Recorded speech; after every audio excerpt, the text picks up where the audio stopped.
Quando eu ouvi essa passagem, eu estava caminhando, deixei a Bíblia em voz, não é aquela Bíblia que você escuta, né? Bíblia falada. E faz um tempo já que eu queria gravar para vocês sobre isso. É um texto muito profundo, com muitas revelações, e eu sei que Deus vai falar no seu coração, como Ele falou no meu. E eu sei também que quando você passar por isso que eu vou dizer, logo você vai lembrar desses poços. A passagem está lá em Gênesis 26, e eu vou ler para vocês, prestem atenção. Então Isaque saiu dali e acampou no vale de Gerar, onde se estabeleceu. E Isaque cavou novamente os poços de água que tinham sido cavados nos dias de Abraão, seu pai, porque os filisteus os haviam entulhado depois da morte de Abraão e deu-lhes os mesmos nomes que seus pais lhe deram. Os servos de Isaque cavaram no vale e acharam ali um poço de águas vivas. Mas os pastores de Gerar discutiram com os pastores de Isaque, dizendo: a água é nossa. Por isso deu o poço o nome de Ezeque, porque brigaram com ele.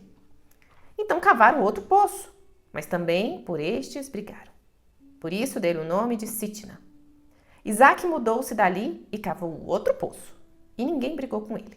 Por isso deu-lhe o nome de Reobote, dizendo: assim o Senhor nos abriu espaço e prosperamos na terra. 2 poços. Um, eles chamaram de Ezeque, que significa contenda.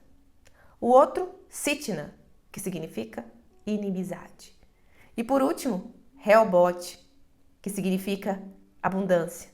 Eu gosto muito dessa frase que ele fala assim, esse nome significa espaço amplo, abundância, lugar de abundância. Ele fala: agora o Senhor nos abriu espaço e prosperaremos na terra.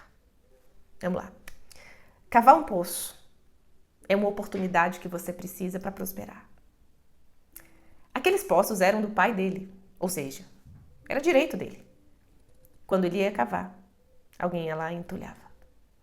É como se você buscasse oportunidades e quando você encontra aquela oportunidade que tem tudo para ser sua, alguém vai lá e entulha os seus poços. O interessante aqui é que muitas pessoas desistem na primeira vez. Ele cavou uma vez, ele cavou a segunda vez, ele cavou a terceira vez. Grandes coisas, apesar dessas grandes coisas que Deus tem para as nossas vidas, não significa que você não vai ter que ter esforço e persistência. Deus me prometeu e te prometeu uma vida em abundância, mas você tem que trabalhar. Você tem que fazer a sua parte, você tem que estudar, você tem que gravar, você tem que todo dia insistir e persistir naquilo. A bênção de Deus não invalida o seu trabalho. Isaque entendeu isso.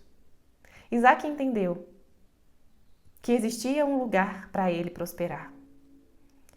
E o terceiro poço, ninguém brigou com ele. As resistências sempre vão se levantar para quem for avançar. A resistência sempre recruta os seus aliados. E você precisa recrutar os seus aliados, mulher. O que te faz desistir? Quando aquele poço, aquela promessa, aquilo que Deus tem para você, começa a ficar entulhado. O interessante é que ele não cavou o mesmo lugar. Entulhou? Ele não voltou e foi desentulhar. Ele foi para outro lugar. E quando aquele outro lugar não deu certo, ele não voltou para o primeiro e nem tentou cavar o segundo novamente.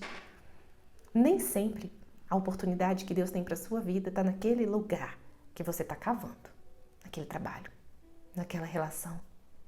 A capacidade de buscar novas terras, novas oportunidades em lugares que nem são tão familiares para você é fundamental. Chega uma hora que aquele seu esforço faz jorrar a vida. Chega uma hora que você encontra espaço e naquele espaço ninguém entulha seus poços, ninguém briga, ninguém resiste e ninguém compete.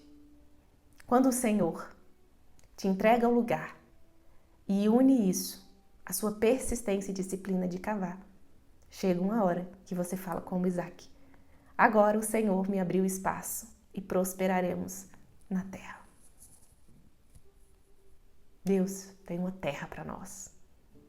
Essa terra simboliza muitas coisas, simboliza o seu crescimento financeiro, representa o seu crescimento emocional, mas para tudo Deus precisa de espaço. Espaço esse que muitas vezes ocupamos com muita coisa, com muita preocupação, com muito medo, com muita ansiedade. Mas quando você encontra esse espaço e não desiste, você prospera. Eu quero dizer para vocês algumas coisas importantes sobre esse devocional. Chega um momento que a gente pensa que os nossos esforços não estão valendo a pena. Continua. Chega um momento que contendas e inimizades se levantam. Saia desse lugar e continue cavando. Saia desse lugar de confusão.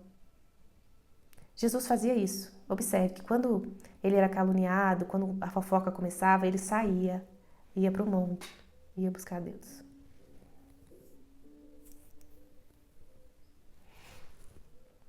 Mas não deixe de cavar. Não se acomode. Não fique deitado em cima da terra. Não deixe a sua enxada de lado. Cave, cave, cave. Até a água jorrar. Até amanhã.